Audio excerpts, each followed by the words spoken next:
Bonjour à tous, je suis ravie de vous retrouver aujourd'hui pour une nouvelle vidéo sur une notion en sciences économiques et sociales.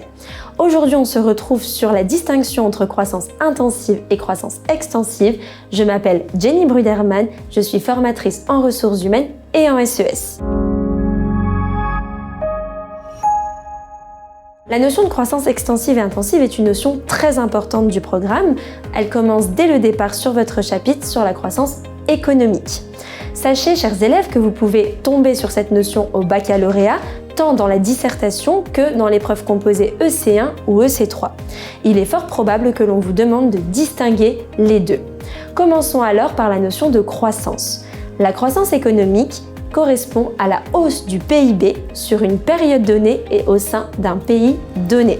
À présent, nous allons pouvoir opérer la distinction entre croissance extensive et croissance intensive. La croissance économique trouve sa source dans la hausse de ces types de capitaux.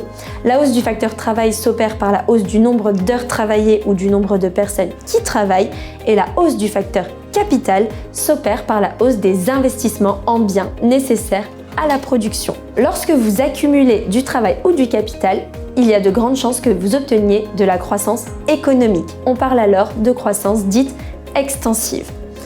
Une deuxième notion perdure, il s'agit de la notion de croissance intensive. Ici, on n'assiste pas à une accumulation des facteurs de production, travail ou capital, mais plutôt à une hausse de leur efficacité. On parle de la hausse de l'efficacité de la combinaison productive. Cette hausse est permise grâce à la notion de progrès technique. Et oui, vous n'augmentez pas la quantité de travail ou de capital, mais vous augmentez l'efficacité et donc la productivité de votre combinaison productive. On parle de la PGF, productivité globale des facteurs.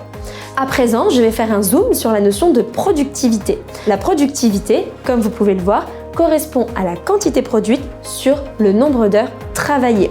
Si cette quantité augmente alors que le nombre d'heures travaillées n'a pas augmenté, c'est grâce à votre progrès technique.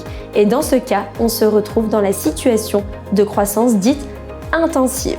J'espère vous avoir éclairé sur la notion de croissance extensive et croissance intensive. Je vous souhaite bon courage pour votre année scolaire ainsi que pour vos examens et n'oubliez pas, travailler est la clé du succès.